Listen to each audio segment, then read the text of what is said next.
Um abraço, seja bem-vindo. CFA, seu canal de comunicação. Aqui nós conversamos sobre política, aqui nós conversamos sobre você. Olha, tá vendo aí embaixo? Inscreva-se, clica aí, se inscreva no canal, venha fazer parte desse universo. Clica no sininho também. Toda vez que eu incluir um novo vídeo, você vai ficar sabendo de novidades.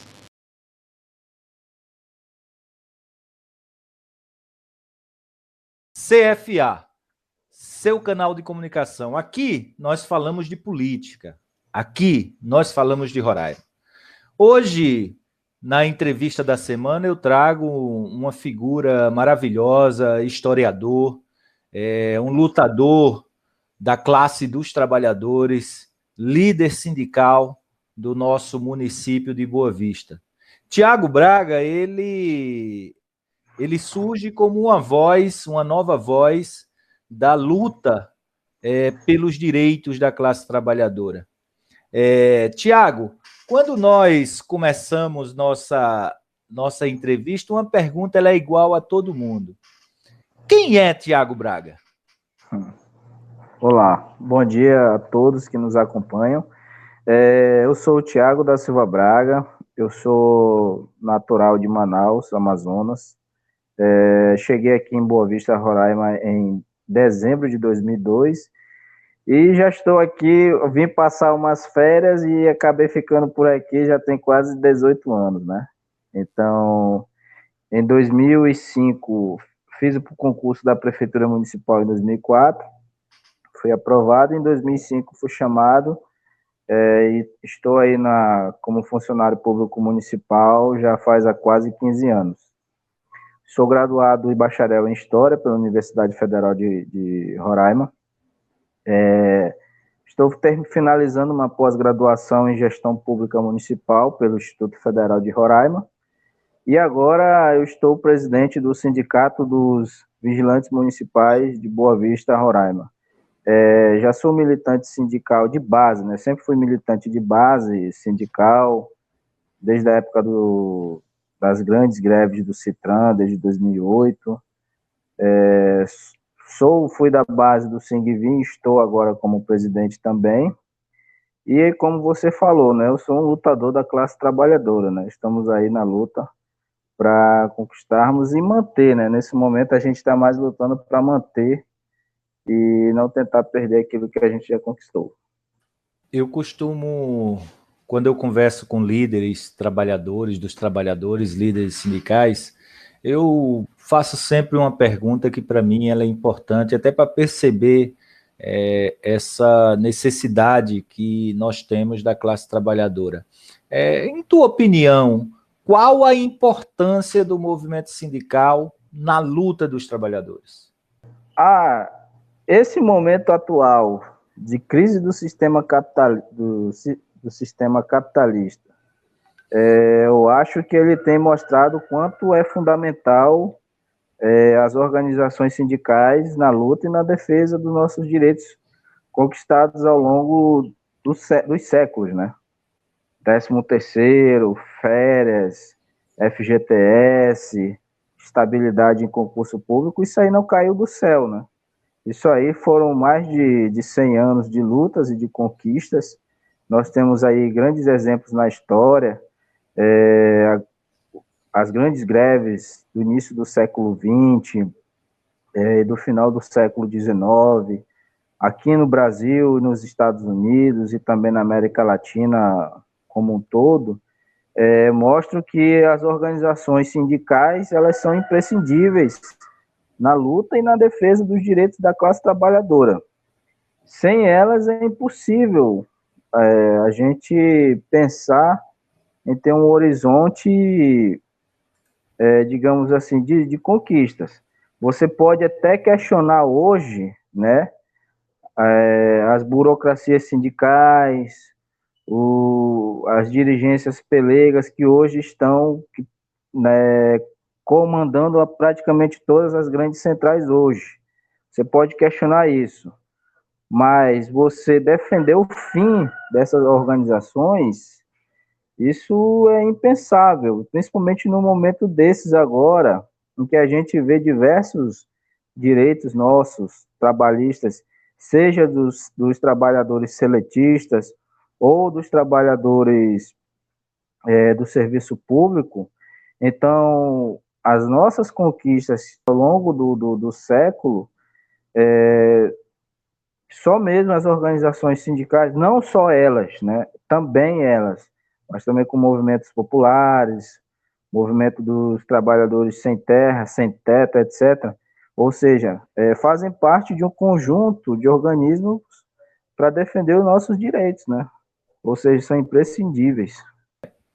Você não acha que o movimento sindical ele direcionou muito as suas atividades e a sua pauta à luta monetária, né? Isso não afastou esses movimentos populares que você coloca de uma aliança histórica que existia entre o movimento sindical e os movimentos populares? Por exemplo, o sindicato não brigar por direito à água, né? Isso não restringe, a gente não passa a falar só para dentro? Como é que tu vê essa situação?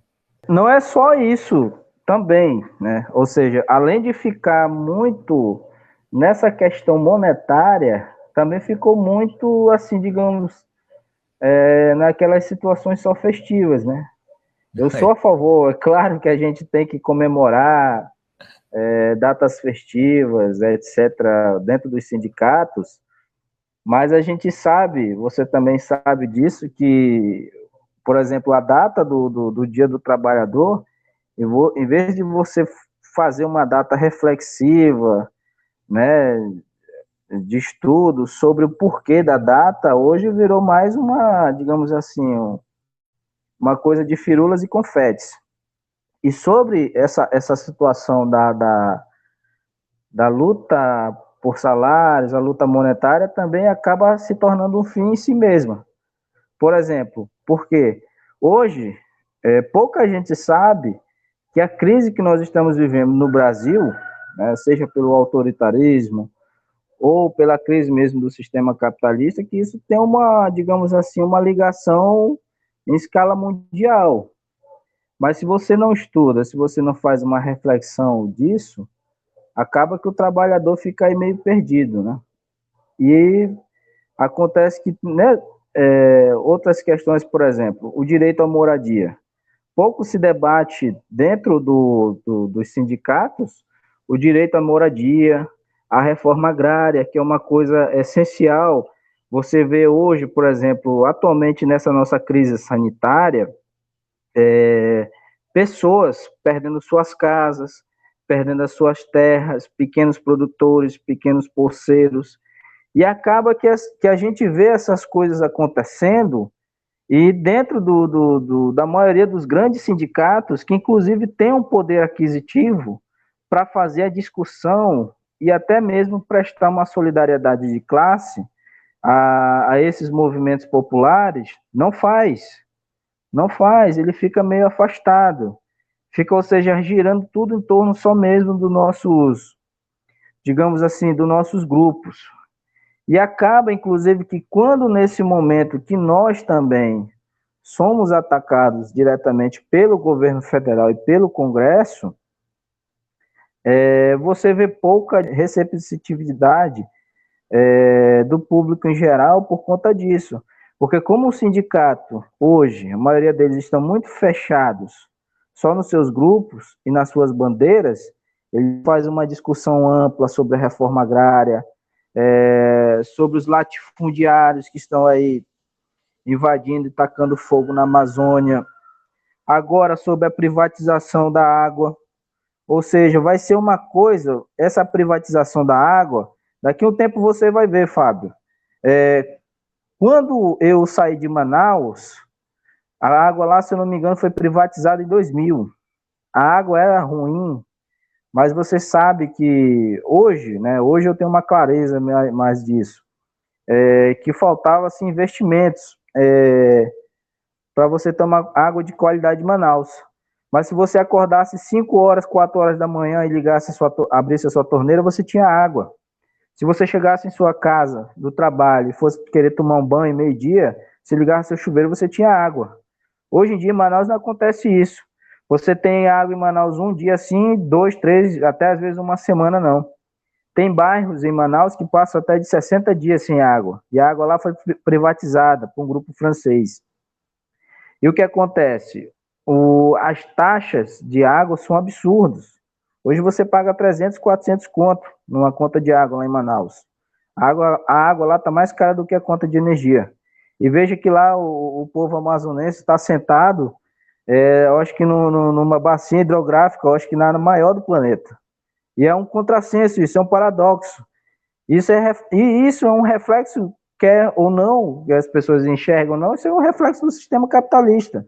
Ou seja, é um sistema movido por contradições. E esse debate, dentro dos sindicatos, eu, por exemplo, aqui a nível local, não vejo as pessoas debatendo. Soltam muito aquelas informações, aquela coisa solta, mas o debate mesmo, fazer um chamado público para a população, para os movimentos populares, para fazer aquelas grandes assembleias populares e sindicais, você não vê. Inclusive, umas 2 ou 3 semanas atrás, eu estive acompanhando uma live sobre os anos 80, os anos 70, 60, de um grupo de trabalhadores lá de São Paulo, falando sobre essa questão dos fóruns sindicais e populares, que antes era tudo junto, não tinha separação entre o movimento camponês, o movimento por habitação, o movimento dos aposentados, doméstica, trabalhadores portuários, petroleiros, ou seja, não tinha essa divisão. Sindicato dos borracheiros, ou seja, e o que é interessante que essas organizações sempre começavam a ter primeiro voz aqueles grupos menores. Então a gente precisa rediscutir o papel do sindicato não só no movimento dos trabalhadores, mas também no seio da sociedade em geral como um todo. É preciso a gente retomar essa discussão de volta, fazer a discussão entre sindicatos e movimentos populares. Parto, né, da compreensão política igual a que você coloca. Eu acho que nós temos que recuperar, mas não repetir o modelo, né? Porque muitas vezes nós tínhamos equívocos também lá atrás, né? Mas assim, nós precisamos construir uma unidade, Tiago. Eu acredito que ela se dá, essa falta de unidade, essa falta de atuação política em conjunto, se dá por nós nos tornarmos, né, muito reativos. Nós não somos mais propositivos. Por exemplo, nós temos, ataques, né, à classe trabalhadora nos últimos 20 anos aqui dentro do nosso país, né, em alguns momentos com menor intensidade, em outros momentos com maior intensidade, como o que nós vivemos agora. E, por exemplo, você vê a classe trabalhadora sem apresentar uma pauta para discutir com a população. Eu estava sexta-feira numa live que eu faço pelo YouTube ao vivo, conversando com 2 companheiros revolucionários, né, o Neto, que é do PSTU, e o Paulo Neves, que é do PSOL, e questionei justamente isso, né? Nessa hora de ataque, não é uma hora de a gente levantar a bandeira, por exemplo, redução da jornada de trabalho sem redução de salário. Não era hora do movimento apresentar, mas assim, nós vemos esse desconexo da realidade, mas eu quero partir para uma outra questão. Você me falou para nós aqui que dirige um sindicato hoje, né? O Sigivim. Qual é? Primeiro, o que significa Sigivim? E segundo, né, qual a categoria que vocês apresentam? Vamos lá. O Sigivim, ele foi fundado em 2008, né? E naquele período em que foi fundado, ele agregava tanto os vigias ou vigilantes, como seja, do quadro estatutário da prefeitura, né, os efetivos, e os antigos AST, que eram os auxiliares temporários, aqueles vigilantes temporários. Cerca desses temporários, no período ainda, acho que lá pelo final da administração de Iradilson, cerca de 300 ou 400, isso foi até noticiado na mídia, perderam seus empregos, né, e ficaram desempregados. também a gente tem que colocar por conta também dos avanços das terceirizações, né? Naquela época já estava avançando tanto no município como no governo. E aí sobraram mesmo os concursados, né, que somos nós. Nós somos auxiliares municipais, só que nós exercemos a função de vigilância patrimonial, né? Ou seja, nós trabalhamos protegendo o bem e o patrimônio público do município, contra vandalismos, roubos, etc. Muitos de nossos camaradas, quando a gente vai nos setores de trabalho, já contam, inclusive até que entraram em luta corporal com ladrões, bandidos, etc. E o nome do sindicato quer dizer o seguinte: eu não concordo muito com o nome, né, do sindicato, mas bem, nós já estamos aqui, né, que significa Sindicato dos Guardas de Vigilância do Município de Boa Vista. Eu prefiro chamar Sindicato dos Vigilantes, porque é o que nós, no geral, nos sentimos mais vigilantes do que guardas. Apesar de que eu trabalho, eu presto serviço na Secretaria Municipal na SMST, né? Ou seja, que está a Guarda Municipal. Eu trabalho diretamente com os guardas municipais. Apesar de que muitos de nossos colegas, inclusive antes mesmo desses concursos da prefeitura aí, para a guarda, chega até a contar relatos, né, que já patrulharam com guardas aí paramentados como guardas, já dirigiram viaturas, já patrulharam dentro da viatura, já fizeram abordagens, paramentado, mas sem ser guarda. Nós somos auxiliares municipais que hoje exercemos a função de vigilante. Por que nós consideramos isso? Porque é o que a gente faz, é a própria, digamos assim, é a materialidade do trabalho. Apesar de que nos dois planos de carreira, na antiga lei 712 e na atual 1611/15, essas duas leis não contemplaram a nossa função, não regulamentaram a nossa função, passaram-se o tempo até hoje. Tem colegas que estão na função já há mais de 20 anos, tem colegas aí do início da fundação da Guarda até hoje, a função nunca foi regulamentada, ou seja, não existe no nosso plano de carreira nem o nome da nossa função, nem vigia e nem vigilante. Mas se a gente for trazer mesmo para, digamos assim, para a materialidade da nossa função que a gente executa hoje, nós somos vigilantes. Por exemplo, vou te dar um exemplo. A prefeitura tem praticamente uns 4 contratos com empresas de segurança, que é na SMEC, na saúde, esse agora que surgiu de R$1.842.000, que é da Secretaria Municipal de Meio Ambiente, e da Senges. Se você pegar esses 4 contratos, ele vai dar cerca aí de mais de R$3 milhões.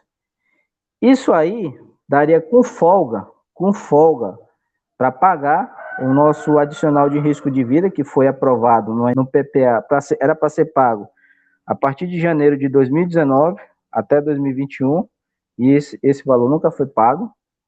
Daria para equipar, fazer curso de qualificação de todos esses 240 vigilantes, e daria para montar, por exemplo, um projetinho, que eu já inclusive já dei até ideia para alguns vereadores, fazer um projeto integrado de radiocomunicação com todos os postos de trabalho onde tem vigilantes. Isso aí ia custar pouca coisa. Se fosse, por exemplo, montar esse sistema de comunicação de rádio HT entre as secretarias e os postos de trabalho, a prefeitura ia gastar uma vez só, mas não, ela prefere gastar com empresas terceirizadas, né? Porque alguém lucra, e não somos nós. Alguém está lucrando nesse processo. Agora é interessante, tu trouxe uma informação que eu não tinha conhecimento. Quer dizer que a prefeitura tem um plano de cargos e salários dos servidores municipais e que não contempla uma das categorias que foi fruto de concurso, né? Mesmo que a prefeitura a coloque em cargo e extinção, por exemplo, como tem muito isso no governo federal, é necessário que essa categoria esteja contemplada no plano de cargos e salários, senão como é que ela vai ser beneficiada? Mas assim, vocês na última sexta-feira fizeram uma manifestação, hoje fizeram uma outra manifestação. O que vocês estão cobrando da Prefeitura Municipal, Tiago? Conta aí pra gente. Nós tínhamos, até dezembro de 2016, nós tínhamos um bom adicional noturno, nós recebemos cerca de 175% do salário base, tudo, fazendo o cálculo, daria em torno de 800, na época era R$ 804 adicional noturno. Ficava aquela coisa, a gente sabia que o adicional era um valor pago alto, mas não era só para nós. Era pago também para agentes de trânsito, médicos, enfermeiros e etc. Entretanto, quando vem todo o corte, quando toda a desgraceira vem para o servidor, sempre quem paga mais é quem ganha menos. Ou seja, quem ganha menos sempre paga o pato. Então, o que acontece? Em 2016, o secretário anunciou que ia cortar esse valor, que ia reduzir tudo. Só que, porém, a nossa função, a nossa categoria, nunca foi até hoje regularizada. E como um valor extra que a gente entendia que tinha, era só esse adicional noturno. Por exemplo, de 804, o meu adicional caiu na época para R$ 120. Ou seja, foi uma perca aí de 700 conto, cara. Tanto que até hoje meu nome está no SPC e no Serasa, ainda não consegui me livrar por conta disso. E aí, nunca pagaram, digamos assim, um outro valor para tentar compensar essa nossa perca. A emenda 028 no PPA, garantido o pagamento do risco de vida de 30% no salário base para os vigilantes municipais. Na emenda ele deixa que era para 300, mas hoje nós não somos 300, nós somos 240. Muito bem. A prefeitura não pagou porque alegou que a nossa função não era regularizada. Tudo bem, nós fizemos uma manifestação em maio de 2019. A prefeitura nos chamou para o diálogo, nós conversamos, discutimos, tanto com a chefe de gabinete na época da senhora Surita, que era a dona Edileuza, nós discutimos isso com o secretário de administração, Paulo Bragato, e depois com a procuradora do município, Marcela Medeiros. Depois disso, nós tivemos mais 3 reuniões. Então, ficou acordado o seguinte: na última de novembro, eles acharam o valor de 30% alto, e nós concordamos, então, a baixar, reduzir o valor, e ficou fixado um valor de 20% de uma gratificação de risco de vida em cima do salário base. Isso daria em torno de R$ 300, mais ou menos. Para 240 pessoas vigilantes, isso daria por ano cerca de 800 e poucos mil reais, por ano, para 240. Fixa bem esse valor aí, que depois a gente vai discutir isso aí. E aí, então, e também se comprometeram em pagar esse valor, que seriam, então, 2 projetos. Um regularizando a função e outro para regularizar aí o pagamento do valor. Mas até hoje, de lá para cá, de novembro de 2019 para cá, nós não fomos mais atendidos. Sempre o secretário jogava o problema para a procuradora para o secretário, e acabou que em janeiro ainda a procuradora disse que ia repassar o caso para um outro procurador, para o doutor Gerson Moreno. Nós esperamos o Gerson Moreno voltar de férias, que foi lá pelo mês de fevereiro desse ano, de 2020. Nós sentamos e conversamos 3 vezes. Olha que a coisa mais fácil do mundo é você encontrar o Gerson Moreno na prefeitura, porque ele é funcionário de carreira também, né? Nós conversamos com ele mais 3 vezes e, segundo ele, nunca tinha chegado até hoje. Ele até diz: olha, se chegar o caso para mim, eu me comprometo em resolver. E vocês veem que vocês sempre estão me encontrando aqui na prefeitura. E até agora nada. A prefeitura faz esse jogo, joga para lá, joga para cá. Você senta com o secretário, senta com a procuradora, ele sempre vem com essa conversa, diz que é importante, que a nossa função é importante, não sei o quê, diz que vão se comprometem a resolver, mas nunca resolveram o problema, nunca resolveram. E, na verdade, essa nossa manifestação de hoje já estava prevista desde março, só que aí em março veio a nossa crise sanitária, veio a crise da pandemia do Covid-19. E, né, com isolamento social decretado, os decretos da prefeitura e do governo, então a gente teve que suspender e aguardamos então um momento que tudo isso ficasse pelo menos de uma forma mais branda. Nós também não queríamos ir para frente da prefeitura nesse momento, mas só que a outra bomba, que foi agora esse contrato com uma empresa de segurança privada armada, no valor de R$ 1.842,00, só para a Secretaria de Meio Ambiente e de Serviços Públicos, isso foi a gota d'água. E outra coisa também que a Prefeitura está querendo, que quer retirar esses trabalhadores, esses vigilantes que já prestam serviço nessa secretaria, muitos deles já estão lá há 12, 13, 14, 15 anos. Ou seja, e alguns recebem um adicionalzinho de insalubridade de R$ 300, e eles iam perder esse valor. Ou seja, por causa desses camaradas e por conta de toda essa situação que a prefeitura está só nos enrolando, só protelando, não resolve nada, diz que a nossa função é importante, mas não se resolve concretamente, então a gente resolveu fazer essa manifestação. E tem mais, Fábio, tem mais, olha só que coisa interessante. Esses camaradas, por exemplo, da usina de asfalto, não sei se você viu quando a usina estava em construção, ali pro rumo da BR, do Caminho dos Pérolas. Cara, ali, os 6 camaradas que trabalham na usina como vigilantes, ficaram, na época da construção, ficaram ao relento, embaixo de uma lona. Não tinha banheiro para eles fazerem as suas necessidades fisiológicas e água. Eles tinham que levar água de casa. Ou seja, eles aguentaram esses problemas, mas ficaram lá. E agora, quando a usina está inaugurada, está bonitinha, está perfeitinha, lindinha, agora eles contrataram uma empresa, né, que foi publicado isso até em Diário Oficial, contrataram uma empresa e querem retirar nossos camaradas de lá. Sem contar em outros setores, por exemplo, eu acho que é no DEMAT, se eu não me engano, que eu recebi uma denúncia também, que é a mesma coisa, que a guarita, que só tem espaço para uma pessoa, que nem ar-condicionado tem, não tem central de ar, não tem nada, o cara tem que trazer o ventilador dele de casa, e agora que chegou a empresa privada, agora colocaram central de ar, entendeu? Estão arrumando a guarita. Ou seja, é assim, o serviço público entrega para essas empresas privadas tudo perfeito, todas as estruturas. Ou seja, enquanto a bronca estava pesada, os vigilantes seguraram a onda, os concursados. E agora que está tudo bonitinho, perfeitinho, vou entregar para a mão invisível da iniciativa privada. A mão invisível, né?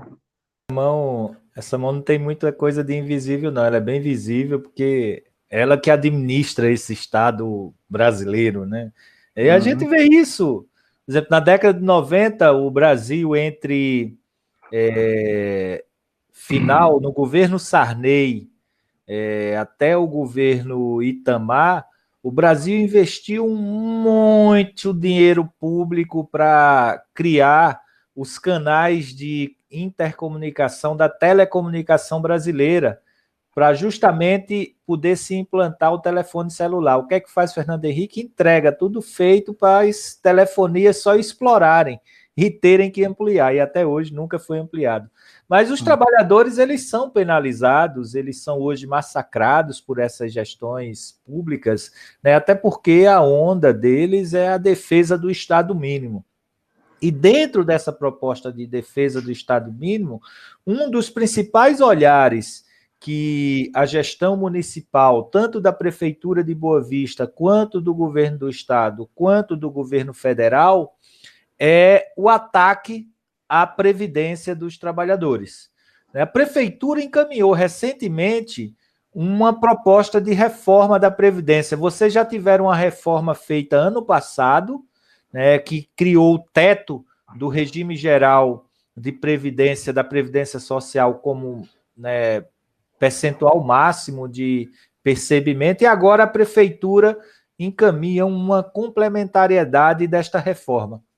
Qual é a posição do sindicato diante desta pré-reforma que ataca os trabalhadores municipais? Bem, primeiro nós repudiamos e somos veementemente contra essa proposta. Veja só você, vamos lá. Nós já perdemos R$ 700 de adicional noturno. A proposta que a prefeita enviou para a Câmara, a alíquota mínima de desconto previdenciário seria 14%, a mínima, chegando a máxima, se eu não me engano, a 20%, eu acho. Hoje vocês pagam quanto, Tiago? 11%. Então aumentaria 3%, não é isso? Aumentaria 3%, é muita coisa. Para nós, então, por exemplo, o nosso salário não chega a R$2.000. O nosso salário ainda dá uma respirada graças ao auxílio pecúnia, ao auxílio transporte, conquistado ainda no período do Iradilson, lá em 2010. Que a gente ainda dá uma respirada. Se não fosse isso, nosso salário ia girar em torno de R$1.500, R$1.600. Para quem trabalha já há 15 anos no município de Boa Vista. E esse que é o amor. É esse que é o amor e é o cuidar da cidade. É assim que é cuidar do trabalhador. Hoje, se você pegar o corpo do município, eu acho que dos auxiliares municipais que existem hoje, talvez tenha cerca de 700 a 800 auxiliares municipais, que são nível fundamental e fundamental incompleto, que foi extinto ainda em 2012, né, o cargo no período do Iradilson. Então, nós somos veementemente contra. E é de uma maldade tremenda. Aumentar para 14%, veja só como é que é a proposta. Sendo que o município, isso está publicado no site oficial da prefeitura, dispõe de um superávit de mais de 600 milhões. Essa proposta veio, e segundo o que eu tenho de informação, é que como tentaram empurrar esses 14%, e aí aquela coisa, se você não ficar estudando, você não lê, você não ficar atento, realmente passa. O que se sabe é o seguinte, que a alíquota de 14% é só para aqueles regimes deficitários, o que não é o caso do nosso. O nosso tem aí uma sobra de 600, quase 700 milhões, isso daí para mais de 20 anos. Você está me entendendo? Considerando o quantitativo hoje de aposentados. Só o que aconteceu? Lá pelos bastidores do Precem, eles já estavam tentando arrumar um déficit de mais de 100 e poucos milhões de déficit. Não sei como é que eles iam arrumar isso. Talvez essa proposta ainda não veio porque eles ainda não conseguiram esse jeito de arrumar esse déficit.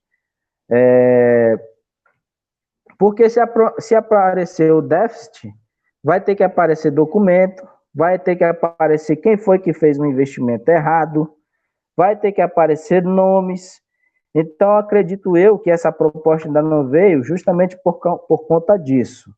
Mas o nosso sindicato já repudia essa proposta, que é uma vergonha, é uma coisa vergonhosa. Pagar só 50% de pensão por morte é uma coisa vergonhosa também. E o nosso sindicato repudia esse projeto da prefeitura, totalmente. Não tem, acredito eu que não tenha nem discussão quanto a isso. Só que é aquela coisa, né? A gente está num contexto mais amplo, geral, né? É uma proposta que foi aprovada no governo federal. Mas a gente vai lutar com todas as nossas forças. E aí a gente também precisa uma discussão com outros sindicatos, né, com outras entidades também, para barrar essa proposta do município. E se você contar com mais a PEC do congelamento de gastos, vai ser uma desgraceira tremenda, porque aí até lá o final dessa PEC a gente vai completar 4 anos sem reajuste salarial. E se pagar 3% a mais no salário, com mais os 700 que a gente já perdeu, daqui a pouco eu estou fazendo companhia aí com os parceiros aí no sinal. Poucos os trabalhadores concebem que a proposta que o que o Bolsonaro aprovou na reforma da Previdência, ela é muito maldosa. Ela teve umas pegadinhas assim de muita maldade. Por exemplo, a pensão por morte, porque como é que era até essa reforma do Bolsonaro? Se você falecesse, a pessoa teria direito a 100% do valor da pensão se você fosse aposentado, né? Se você não fosse aposentado, você teria direito também a 100%, desde que o trabalhador tivesse cumprido as condições mínimas, né? Ou seja, que eram 15 anos de contribuição, que ele aumentou para 20. Né? Isso já tira aí uma boa parte dos trabalhadores. Mas o pior é que o cálculo da pensão ela passa a ser de 100% para quem está trabalhando, né, chegar a falecer, se for acidente, o óbito ocorrer no trabalho ou em causa da atividade. Se não for em virtude do trabalho que a pessoa desenvolve, por exemplo, você morreu no trânsito indo para o seu trabalho, você só tem direito a 60% do valor do benefício que você tinha direito, né? Proporcional. E aí incide em cima desses 60% é que vai incidir os 50%. Né? E isso foi aprovado desta forma na reforma da Previdência. E a Prefeitura está trazendo isso para os trabalhadores aqui, que é cortar 50%. Você imagina, Tiago, uma família onde você tem aí 2 filhos, o servidor morre, que ganha um salário aí, como você disse, em torno de R$ 1.800, o servidor morre e a família vai ter que sobreviver com R$ 900. Como é que você vê isso? Isso é um crime, e sem contar, Fábio, que assim, por exemplo, se o camarada, quando ele estava na ativa, se ele recebia periculosidade, ou insalubridade, ou risco de vida, isso não incorpora no salário. Já não incorporava antes, e agora, o que me parece é que além de outras gratificações, qualquer gratificação não incorpora mais. Eu vejo o seguinte, e aí é um debate que a gente tem que fazer, um debate com os camaradas, fraternalmente, chamar a atenção deles, que desde o ano passado eu alertava que essa reforma da Previdência vinha para nós, ela ia chegar em nós servidores e ia ser pesado. Só que eu não tinha, até então, não tinha ideia de que também seria aprovada essa PEC do congelamento de gastos, e não tinha ideia que a desgraceira ia ser maior. Mas veja bem, foi uma proposta aprovada pelo governo federal, e a gente tem que entender que é no reflexo da crise do capitalismo mundial, financeiro mundial. Ou seja, em que ele está em crise por conta da sua taxa de lucro que caiu. E ele precisa se salvar, de alguma forma. E qual é a forma que vai salvar ele? Agora, nesse momento, é o Estado, que está na mão da burguesia. Essa que é a verdade. Desde os períodos administrados pelo governo PT, PSDB, etc. Ou seja, os governos de conciliação de classe. E ele precisa superexplorar a classe trabalhadora. E ela chegou para nós. Veja só, você. No início da pandemia, o governo repassou 1.200 bilhões para os bancos. 1.200 bilhões para os bancos. A proposta original de auxílio emergencial, o governo propôs uma miséria de R$200. Ficou em 600. Muito bem. Ou seja, a lógica do Estado hoje é essa. É primeiro salvar o sistema financeiro. Ô, Tiago, que 600 é uma miséria, né? Para quem tem que sobreviver aqui de aluguel em Boa Vista, comer e pagar energia, não dá. Não dá. Se esse 1.200 bilhões fosse revestido diretamente para os trabalhadores e para combater a crise sanitária, daria, por exemplo, para pagar um salário de um auxílio de 2.500 tranquilamente, tranquilo, ainda dava as folgas até o final do ano, para fechar tudo mesmo e ninguém se contaminar. Hoje nós estamos chegando aí na marca de mais de 107 mil pessoas mortas por conta do coronavírus. Mas muito bem, voltando na reforma da Previdência, ela já vinha sendo reformada desde os períodos do FHC, foi reformada também no período do Lula. A Dilma fez aquele tal de, eu acho que é FUNPRESP, não é isso? Fundo dos Servidores Públicos, quem quiser, criou um teto para o funcionalismo público. E só que do governo Bolsonaro ela veio de uma forma mais brutal, né? Ou seja, porque ele é a expressão do capitalismo cru, né? Ele é o capitalismo sem firula. Ele representa o capitalismo sem máscara, sem maquiagem. E aí foi preciso fazer como você citou, todos esses ataques aos nossos direitos. E por pouco escapou o PIS/PASEP, também escapou a Previdência Complementar, que vez ou outra no noticiário a gente vê o Guedes tentando empurrar ou o corte do PIS/PASEP, ou tentar emplacar a capitalização da Previdência, que se fosse aprovado, também seria um outro estrago, mas só que é aquela coisa, né? Essas coisas vão aparecendo aí, digamos assim, mal ou porcamente nessas outras, digamos, mini reformas trabalhistas aí que o governo está fazendo, né? Nessas medidas provisórias que ele está editando. Mas o que eu quero deixar claro, assim, para os trabalhadores é que isso faz parte de um ataque mais amplo, né, mais global, que é o sistema capitalista em crise, tá? E essas reformas aí da Previdência estão sendo aprovadas em praticamente quase todos os países, na Europa, na América Latina. Por exemplo, na França foi tentado fazer, mas teve uma luta tremenda. Na Argentina passou, mas teve uma luta tremenda. A gente fez até o embate aqui, mas passou a proposta, e daqui a uns 10 anos a classe trabalhadora vai sentir de fato qual é os efeitos dessa reforma da Previdência, né? Eu acho que não vai 10 anos, não, sabe? Eu acho que a gente vai começar a sentir mais cedo, porque os cortes, os ataques são grandes. Mas, Tiago, eu quero te escutar um pouco. Você começou uma reflexão.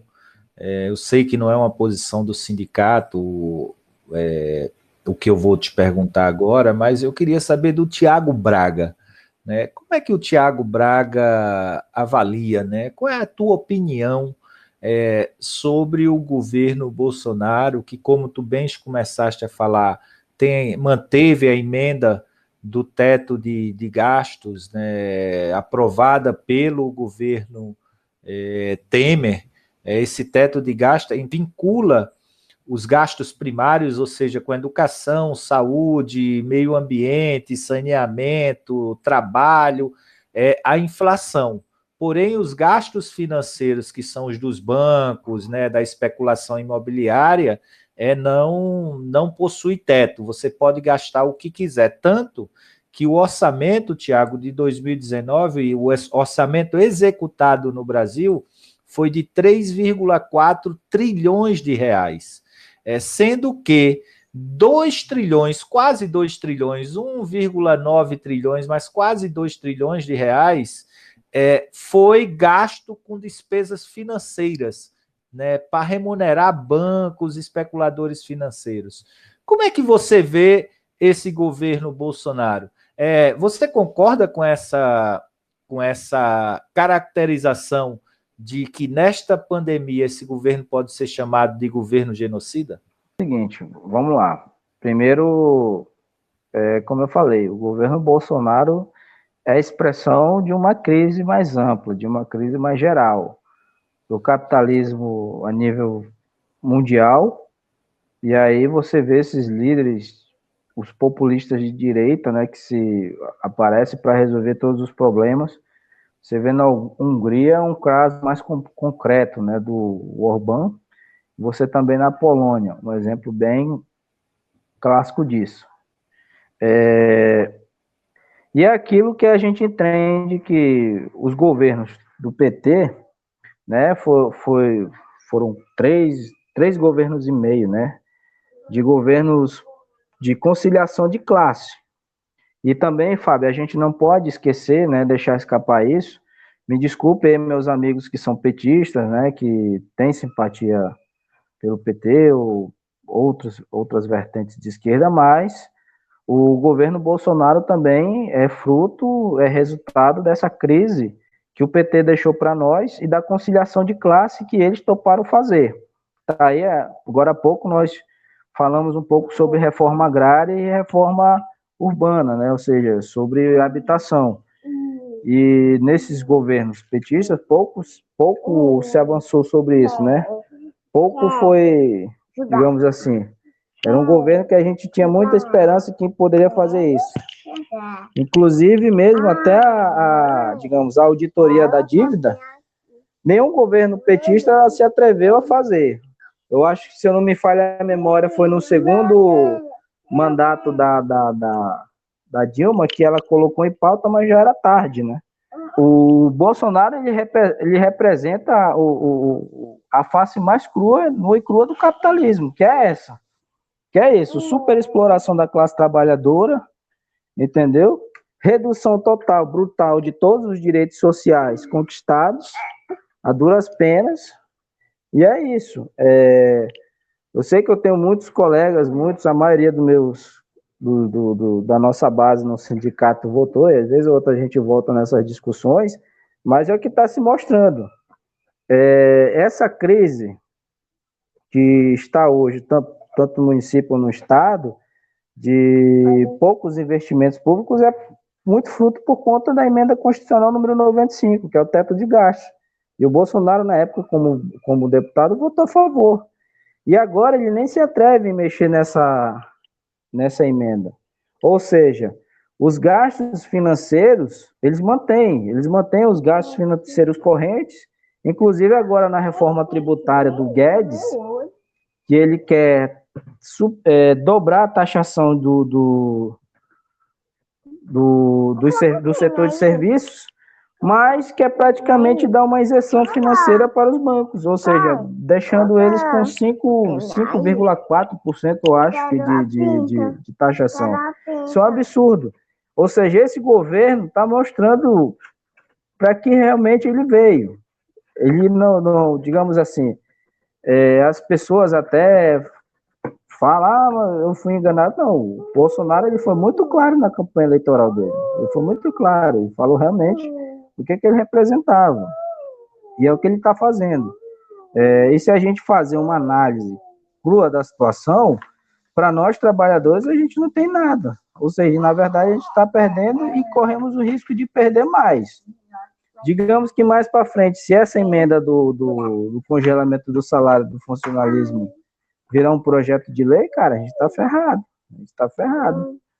Essa emenda do teto de gastos, que a previsão de ser revista são 5 anos, já está demonstrando todo o caos que ela resultou, principalmente na saúde, né? Nos estados e nos municípios. Aqui, então, o nosso estado, digamos assim, é uma referência do resultado dessa emenda.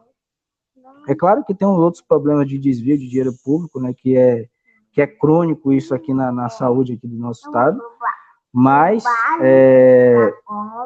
para mim ele representa a face mais cruel do capitalismo, né, que digamos assim, a redução total da participação do Estado para garantir que a gente já tinha um mínimo, né, a gente já tinha pelo menos um mínimo, agora a gente parece que não vai ter nada. A nossa última pergunta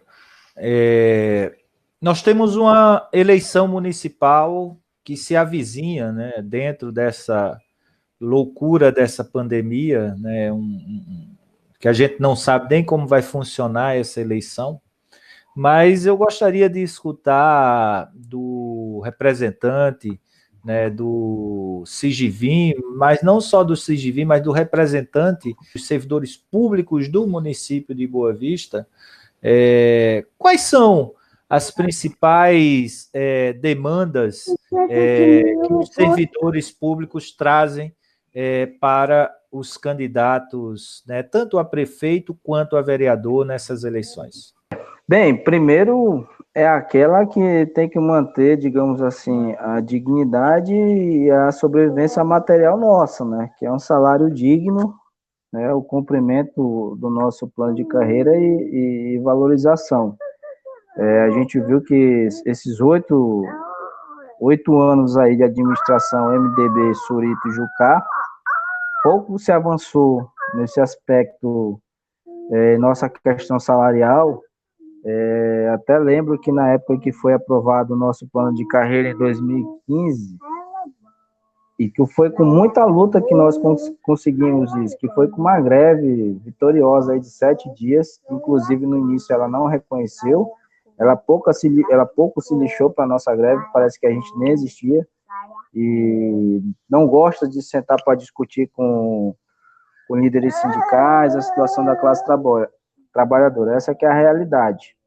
E o que a gente espera é isso, né? Valorização salarial, mas também de respeito, né? De respeito, que pare, que se não puder fazer tudo, pelo menos que escute, ouça, né? Ouça a voz dos trabalhadores, do que está acontecendo. Eu acho que é muito importante também qualificação para o serviço público, para o servidor prestar um bom atendimento para o cidadão boavistense, né? Cursos de reciclagens, parcerias com a Universidade Federal, Universidade Estadual, Instituto Federal, para que o servidor possa fazer uma graduação, uma pós-graduação e dar retorno para o município, porque é esse que é o sentido do serviço público. O serviço público não é para gerar lucro. O lucro que nós temos hoje das empresas estatais é para ser revestido no próprio bem do povo brasileiro. E esse que é o sentido do serviço público hoje. Acredito que deveria também, um gestor público deveria estar bem atento na situação da saúde do servidor, porque hoje o servidor está adoecendo. Muitos servidores, muitos camaradas nossos faleceram por conta da Covid, porque não foi dada a atenção necessária para nós. Ou seja, o servidor, de uma forma geral, cara, a gente é maltratado, e a gente espera isso, né? Que pelo menos respeite o servidor, que ouça o servidor. A gente sabe que às vezes no serviço público não é possível pagar 100% das nossas, digamos assim, dos nossos anseios, do que a gente quer, mas se a gente pudesse sentar numa mesa e discutir 50, 60, 70, tá bom. O importante é primeiro a gente sentar e discutir e fazer um diagnóstico dos problemas. E sobre essa situação da saúde do trabalhador, é muito importante que o próximo gestor esteja atento a isso. Muitos colegas nossos estão falecendo, professores, já tinha um número bem alto aí de professores morrendo por conta de doenças cardíacas, com transtornos mentais, administrativos, auxiliares também. Então é isso, né? Então eu acredito também que a gente deveria começar a fazer uma reflexão sobre a continuidade desses grupos, né? São grupos aí que estão há quase mais de 30 anos aqui no poder. Se não estão dominando aqui a prefeitura, estão dominando o governo do estado e nunca sai, né? É uma outra reflexão que a gente tem que fazer sobre a continuidade desses grupos, se está valendo a pena. Que eu acho que não, né? Não existe mesa permanente de negociação aqui no município, né? Entre onde os trabalhadores e o poder público estejam debatendo, negociando. Assim, o que eu sei é que existe uma do SUS, mas assim, eu não vejo uma participação, até mesmo dos trabalhadores nessas mesas de negociação. Pouco se vê. E, no geral, não existe. Nossa, do quadro geral, por exemplo, de auxiliares, assistentes administrativos, analistas, não tem uma mesa de negociação permanente, até porque essa gestora aí que está saindo agora, ela não senta para conversar com o líder sindical, ou com qualquer pessoa que, digamos assim, que não aceite conversar sobre o que ela quer, o que gosta de ouvir, né? Infelizmente, a verdade dói, mas é o que deve ser dito, é a verdade. Porque, olha, só sobre a nossa situação, que nós assumimos o sindicato já no final de 2016, e desde lá nós estamos tentando diálogo. Como eu te falei, a gente conversa com o secretário, a gente conversa com o procurador, com procuradora, mas não consegue conversar com a chefe do executivo, que é quem deveria, digamos assim, dar uma canetada final sobre a situação, ou sim ou não. E a gente até hoje não conseguiu falar com ela. E a gente, falta de documento oficial não é, porque a gente já enviou ofício sobre essa proposta de regularização da função, por exemplo, nós fizemos o levantamento de cada secretaria, nós do sindicato. Nosso sindicato é desse tamanho aqui. Não tem nem gente para trabalhar, a gente nem paga funcionário porque a gente não tem condição. Esse número de 240 vigilantes fomos nós que levantamos esse número para o secretário de administração. Digamos, olha, está aqui, entendeu? A gente senta, faz cálculo, faz tudo. Nós sempre estivemos abertos ao diálogo. Nós sempre estivemos abertos ao diálogo. Mesa de negociação, isso aí nunca existiu. Isso aí nunca existiu porque, ou seja, é um grupo que quer fazer as coisas assim, ó, de cima para baixo, sem discutir a realidade, o que acontece. Por isso que eu digo, na época anunciaram, disseram que o plano de carreira de 2015 foi um plano que deu 100% de reajuste salarial. E é o que eu digo o seguinte, bem, se fosse 100%, não precisaria nem aumentar meu salário de lá para cá, porque meu salário era para estar uns R$ 3.500. Então, de lá para cá, poder passar, então, 10 anos sem me dar reajuste, se fosse 100%, que eu toparia. E que não é verdade, cara, não é verdade, entendeu? Então, as coisas têm que ser ditas, é aquilo que o Marx dizia, né? Sobre a raiz, se você falar da verdade, é a raiz das coisas, né? O que acontece.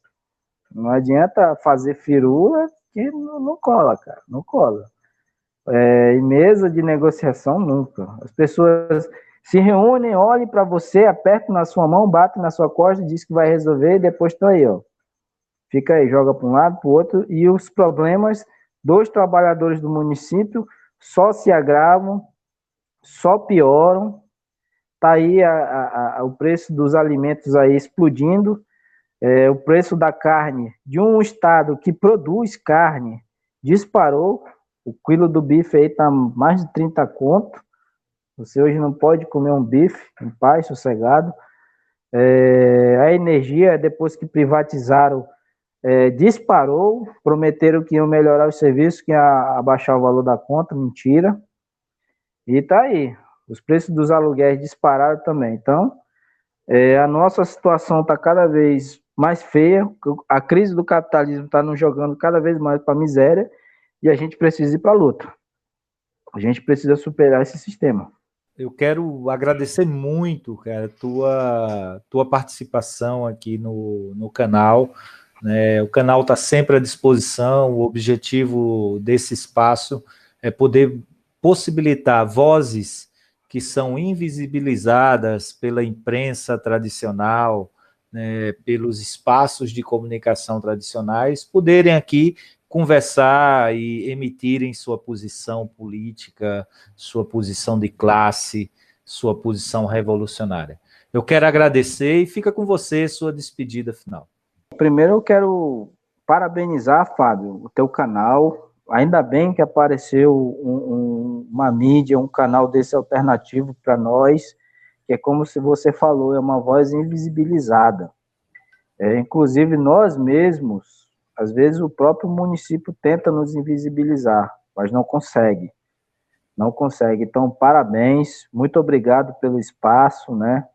Espero aí, depois aí, se tu quiseres mais informações, vou estar também à disposição do que acontecer, do desenrolar dos nossos próximos movimentos. E é isso, eu chamo aqui todos os trabalhadores do município, vamos nos unir, porque a coisa está se fechando para nós, está ficando feia.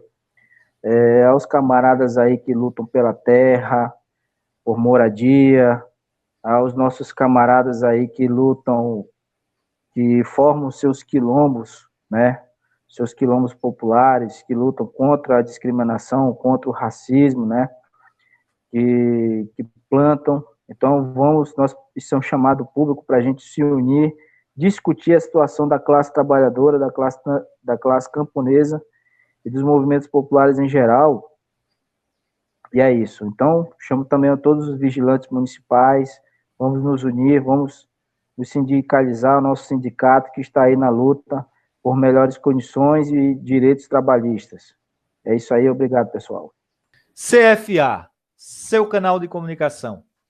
Terça-feira nos encontramos com mais uma entrevista. Um abraço, muito obrigado.